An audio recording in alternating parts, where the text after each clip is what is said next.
Glimmer is the elf in charge of making the candy canes. You ever wonder where the candy canes come from? Glimmer, the head elf of candy making, makes the world's greatest candy canes. He does, because he knows the secret ingredient. Now, you gotta raise your hand. Everybody raise your hand, you gotta swear with me this morning. I do solemnly swear that I will never unveil the secret recipe to Glimmer's candy canes. Can't tell anybody because it's Glimmer's secret. You see at the North Pole, Glimmer gets a big old kettle. And inside that kettle, he puts sugar. Lots and lots of sugar. And then he puts peppermint. And then he puts the secret ingredient. You see at the North Pole, there's a mountain. A great big mountain called Sugarloaf Mountain. And Glimmer climbs to the top of Sugarloaf Mountain. He knows that when he can get to the top of Sugarloaf Mountain, he can gather fairy dust. And he does just that. He has a special tool, and he gathers fairy dust. The fairies are fluttering around up there. A lot of people say, oh, that's just the northern lights. That's the aurora borealis. But the truth is, it's fairies fluttering around in the sky. And he goes up there and he catches fairy dust. He catches the fairy dust, and he takes that fairy dust, and he puts it into his candy cane. He gathers green fairy dust, and he gathers red fairy dust, and yellow fairy dust, all the different colors of fairy dust. He gathers it all up. He uses his little bellows, and he sucks up all the fairy dust. Purple fairy dust, and green fairy dust, and blue fairy dust, and he mixes up that fairy dust, and he puts it in the candy cane mix. He does. And today, I thought maybe I would be able to share with you some of Glimmer's candy canes. Hold out your hands and catch a candy cane. The candy canes are all gone. Oh man. I was going to give everybody a candy cane, and the bag is empty. Wait, maybe there's just one down there. What? Hang on a second.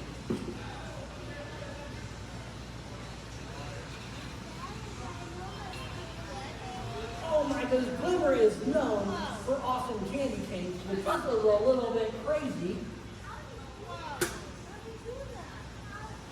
Oh, how did that candy cane fit in that bag?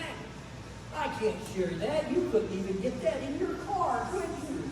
Oh, you know what? We're going to have to make small candy canes. And I'm going to need a helper to help me make some small candy canes. Let's get rid of that. Remember, your candy canes are awesome, but we need small candy canes. And I'm going to need somebody that's sitting up straight and tall. Let's see. Over here. Will you come help me? Give her a hand as she comes up. Good job. Stand right here for me. All right, now turn right around here. Everybody can see your awesome face. Will you hold this for me? That's going to represent our peppermint. And that's going to represent our reprimand. Reprimand! That's a new word. I mean, a new word today. That's going to represent our peppermint and our sugar. Okay, now, can you read? That says elf, because the elf made it, candy factory. This is going to be our candy factory, and we're going to make some candy canes. Can you see through there? Can you see everybody? What's really cool about this is when you look through it, you can see everybody, and if we turn it around, they can look through it and see you. How about that? That's right. We've got that. Now, what we're going to do is we're going to take and put the sugar in there. Which one was sugar? Do you remember? This one was white. Oh, that one's not white. You know what color that is? That's the blue one. I blew my nose in it earlier. You know how to make a handkerchief dance? You put a boogie in it. Oh, it's not. It's white. You're right. And we're going to put the white one in because it reminds us of the sugar that goes in lemon candy. And then the peppermint. We're going to put the peppermint in there. And we're going to put the factory on top so that all the elf and fairy magic can work. Come on, go on there. There we go. It goes on there. Yeah. Oh, by the way, you've got to hold this one. I forgot. You've got to hold that one. And I've got to hold this one. And when I hold this one and you hold that one, wait a minute. What?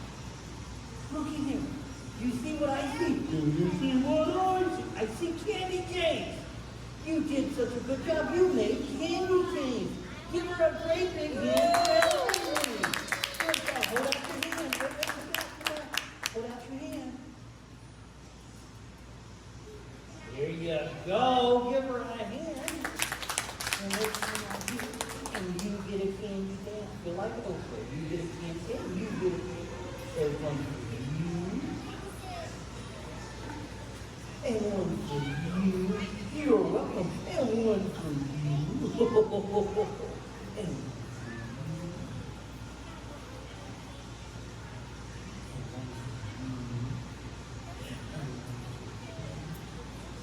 Is that all the children? Did all the children get a candy cane? We've got one over here. Somebody's pointing over here. Oh, here you are. I couldn't see you because the lights were in my eyes. There you go. Everybody's nice. You did good, and you made just the right amount. You made just the right amount for everybody. You are such a good one. We're going to set up the tree. We're going to set up the other tree. We're going to put the green ornament. We're going to put the gold ornament. And then we're going to put the red ornaments just like that. And we will have the perfect tree. And Mrs. Paul will be absolutely happy and amazing. Yeah, how great our Christmas tree is. What's that, Steve? You're wrong. That's the last time I'm giving you a candy cane. Look at him. Look at him. You let me mess up, didn't you? Yep. You did that. I know you did. Hang on, just say, we can get it right. We can get it right. Not a problem at all. It's easy to do. It's easy to get messed up too, but it's easy to do. We can do it. All we got to do is put the green on first, and then we put the yellow in, and then we put the red in, and just like that, we have the best Christmas tree ever. And Mrs. Claus is just absolutely amazing. How cool.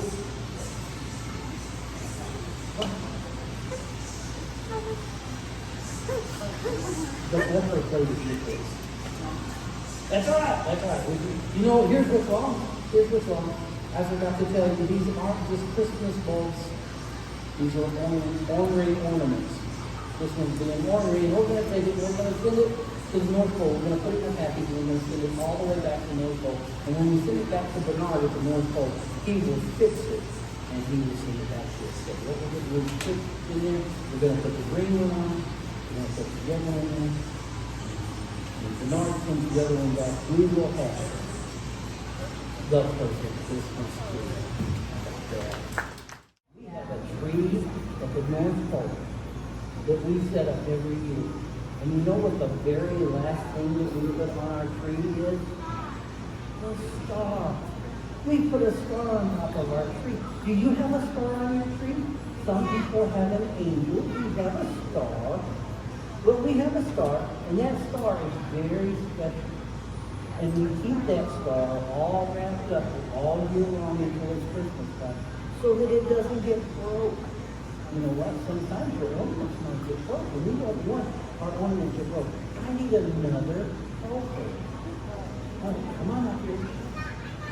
You stand right there, and you're going to hold my star. Can you feel it right there? Feel it? Yes. Now we're going to hold it up so that it doesn't get broken. You have to hold it so that it doesn't get broken. All right. Now, I want to tell a story while you hold my star for me, okay? We were at the North Pole just last week, and it was time to set up Mrs. Claus's favorite tree. Because we have trees at the North Pole that are set up all the time. But Mrs. Claus's favorite tree goes up right after we eat the turkey. How many of you had a lot of turkey last week? Oh, you can tell I had a bunch. Well, it was time to set up the tree. And we got out the tree and we put all the ornaments on it. And it came time to put the most important thing on it, which was what? That's right. It came time to get the star. So we went, and Jasmine, the elf, brought me the wrapped star. And we folded it open. And when we opened and we looked, you see it there? Is it in there? Where? Oh, no. it's gone. The star was gone. We take such good care of it, and we wrapped up, and it came time to get it up, and the star was gone. And I said, Jasmine, what are we going to do? And Jasmine said, I know. And she reached in her pocket, and she pulled out a balloon. I said, Jasmine, what am I supposed to do with a balloon? And she said, Santa, blow it up. So you know what I did? I went. Try that again. She said, no, blow it up. So I went. You know what I did? I blew it upwards. That's not what she wanted, is it? Can you? Well, I can too. So I said, okay, Jasmine, I'm being silly. So I blew it up. And I huffed. And I puffed. And I said, anybody seen the Big Bad Wolf? He can do this better than me. And I blew up a big red round balloon. And she said, no, that won't work. A round balloon won't work. She held up her fingers just like that. You hold up your fingers just like that. Good job. She said, watch this, Santa. And she said, blow it up against my finger. So I blew it.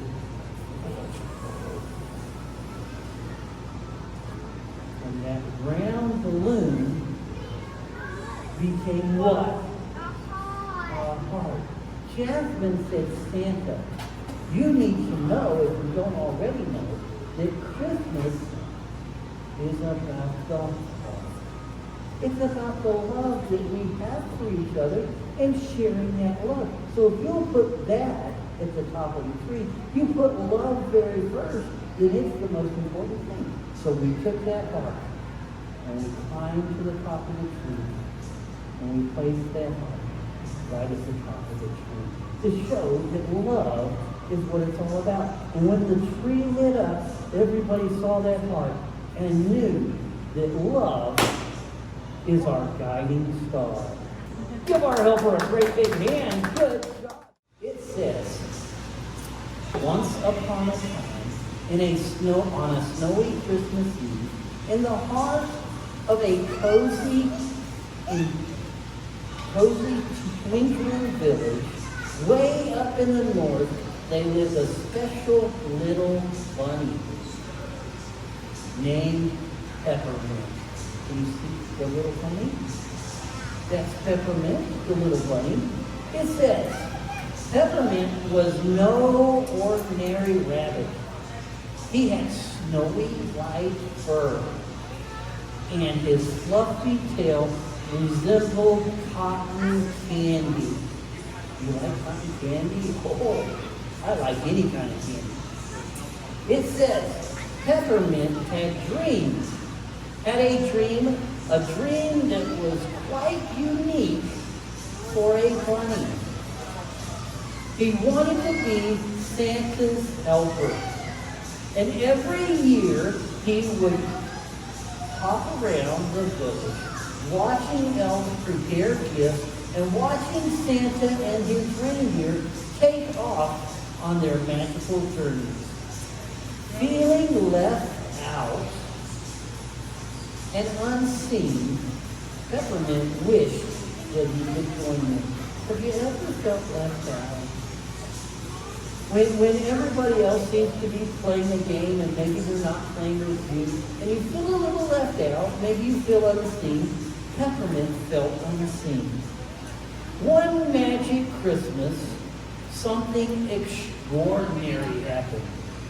As the villagers gathered around, marveling at the beautiful Christmas lights, knowing that Santa would arrive with the first gift of Christmas. When Santa arrived in the town square, he carried a star-covered gift box that held the promise of holiday wonder.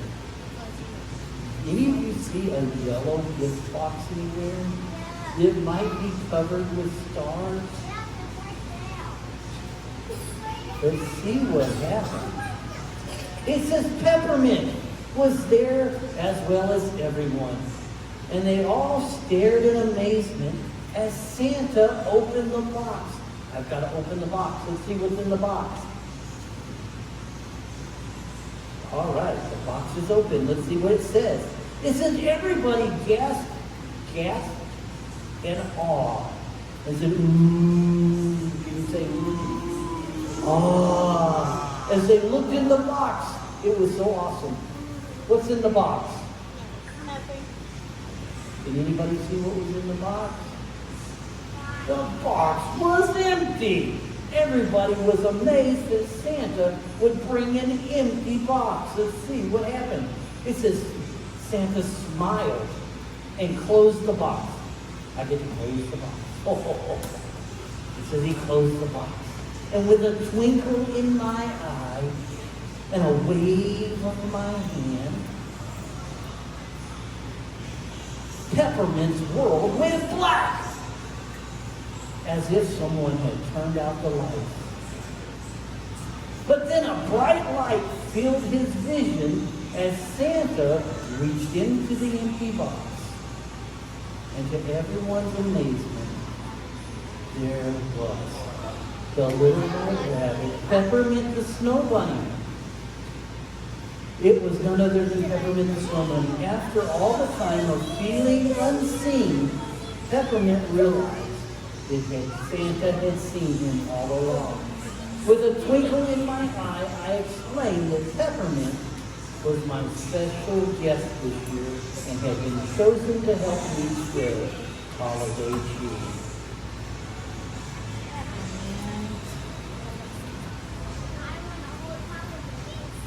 I'm going to bring Peppermint by, and each one of you can pet Peppermint. We're going to start way over here.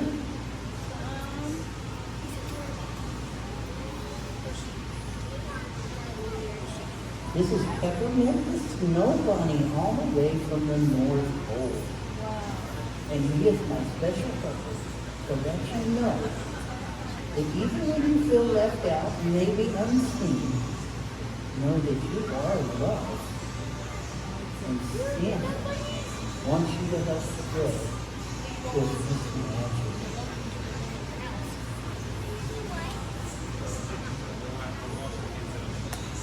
That's so good. All right. That concludes our story time with Santa today. Thank you for visiting with me and for visiting the City Museum. We hope, I'm sorry, I forgot you were back there. He's a boy, and he, as I said, he is a snow bunny from the North Pole. You're welcome. We hope you have a really wonderful holiday, and we'll see you all at the workshop if you want to come by for more pictures. If not, make sure that you ride that big silly slide, because this is like going down a chimney on Christmas Eve. Y'all have a Merry Christmas.